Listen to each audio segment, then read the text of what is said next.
Hey guys, welcome to another commentary done by Diggity. Upper left hand corner, we have Tom once again as the yellow Zerg. Sorry, bottom left hand corner, we have Tom as the yellow Zerg. Upper left hand corner, we have Pierozan as the gray Zerg, which somehow looks a little bit off. The gray on the Zerg makes it look kind of bluish, oddly enough. This is going to be on Polestar, which is another one of those maps where I don't feel like there's a lot of interesting play. It's a lot like, I feel like interesting Zerg map play is when it goes to 3-player, when it goes to 2-player potentially, and when there's a lot of lanes that Zerglings can run down on a map. So Knockout could be interesting, but otherwise it does kind of feel like, and granted, I mean, if it goes to Mega Late Game, usually 2-base Zerg, it's rare where a game goes to 3 bases with Zerg, right? And when it does, it's usually decided by that fact and by that point, and it's not usually... and usually it's the player with the advantage that's continuing. Granted, I guess a mineral only might be able to shift things up when you have 3 gas at the near side. Now I'm trying to think of which maps have the mineral only on the edge, but I digress. Tom also going to end up with a scouting advantage. Overlord making its way top left here initially. In the meantime, Pierozan going top right. We'll see what the build orders are as things are cycling. We do have an Overlord build, Overlord first build on both ends rather than a spawning pool build. Actually, I don't want to say too much, not being the expert in ZVZ myself. But I'm kind of curious, yeah, what does make a map in ZVZ a little bit more interesting? I do think it's the lane aspect, and outside of that, I don't know if there's a lot of difference. Looks like we're going to see an 11 hatch from both players. A little bit earlier placement here from Tom, but not by much. The big advantage here for Tom will be in scouting, but I will say that being that it's identical build orders, I don't know that the one thing that might shift is that the Zerglings will have to go down for Pierozan, and he'll have to, and they might be a little bit more disadvantageous. There could be, if Tom anticipates that, he might be able to absorb them. What is this artifact? Is that just a random cannon or an observatory sitting on the map? It's the first time I've noticed it. Also, the random greenhouses from Polestar were unattended here and got absolute. What does this say backwards? Hover or something, maybe hover or something. Interesting, never seen that thing. Anyway, every once in a while I'll just, you know, pick something up on the map. It looks like they have a Botanic Bay. I'll focus on the game instead. I don't know why I've been into map artifacts as of late, but they've just been catching my eye here and there. Both players about dead even here. In fact, I'll highlight the spawning pool as you switch, and you can see that it's just ever so slightly here behind, enough in the space of the replay where it could be a replay error. Initial Zerglings queued up. I attacked a layer from Tom, and I'm wondering if that's an adjustment, recognizing that he got first scout actually. Because again, he can go for the Zerglings a little bit later. Pierozan actually investing in Zergling speed on top of this. This is kind of cute. And I think that Tom recognizes very likely, again, because of the scouting advantage, that he can play a little bit more defensively. Gonna go ahead and drop a creep colony to make up for the difference of the speed differential, and recognizing that Pierozan has to come to him. He's actually is going to invest in Zergling speed overall.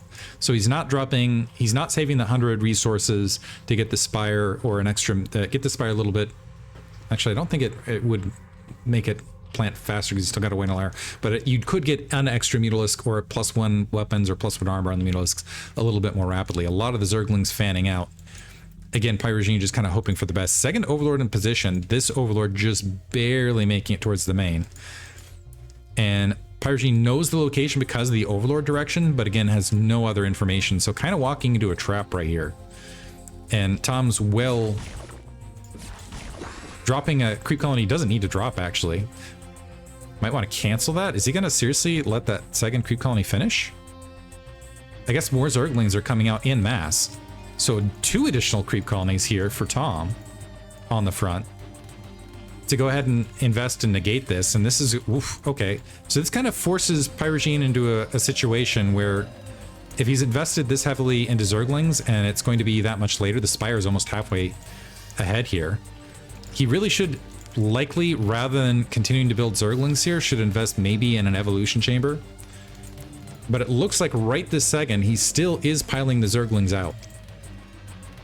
Yeah, I think the better tactic here would be evolution chamber potentially, and play from there, because this Spire is going to be so much faster.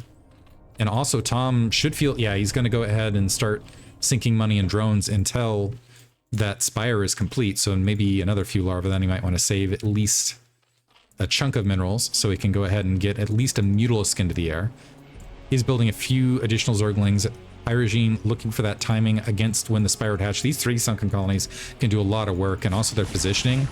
Yeah, Pierozan immediately turning around, having a few Zergling losses. Is he going to drop it now? So spire a ways from finishing. We've got at least... Never mind, Tom supply capping himself briefly. So with the supply cap, actually that shifts the equation quite a bit. Oh, that was very detrimental on Tom's part. Because now the spire going to finish, and Pierozan's actually going to end up ahead as far as the overall air count, although at a defensive ground situation, he's not equalized. So with the Mutalisk Force, if Tom moves out with his Zerglings, might be able to get the better part of a battle here, although I think Tom is down just the raw Zergling count. So Pierozan, this kind of makes an awkward situation.